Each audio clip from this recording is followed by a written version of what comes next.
ధన్యవాదాలు సార్. జనగామ పట్టణంలో 800 ఇల్లు డబుల్ బెడ్రూమ్ కింద కట్టింది సార్.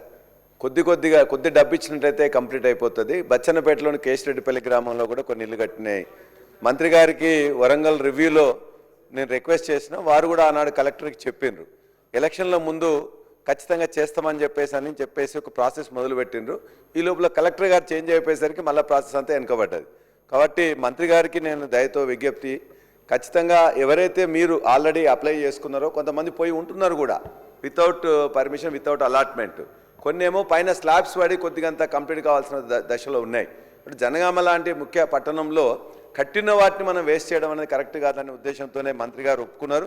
దాన్ని మరొక్కసారి మీరు పరిశీలి చేసి ఇప్పించవలసిందిగా నేను కోరుతున్నా.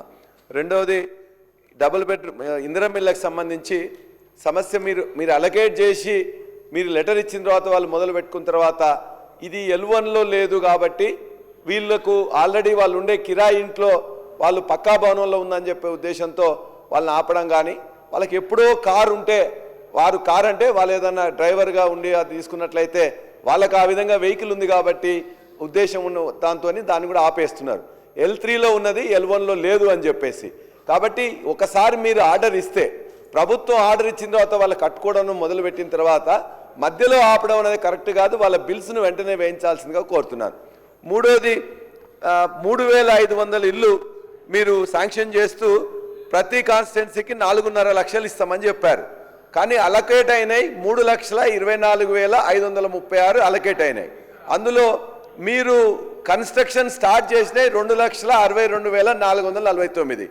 మరి బడ్జెట్లో మీరు ఇప్పటిదాకా పేమెంట్ చేసింది 5,000 కోట్ల రూపాయలు పేమెంట్ చేశారు, ఫస్ట్ విడతగా చేశారు.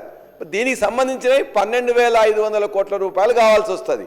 మరి బట్టి గారు బడ్జెట్లో పెట్టింది ఈ సంవత్సరానికి, వచ్చే సంవత్సరం 12 నెలలకు కూడా పెట్టింది ఇందిరమ్మ ఇళ్ళ కోసం 5,000 కోట్లు మాత్రమే.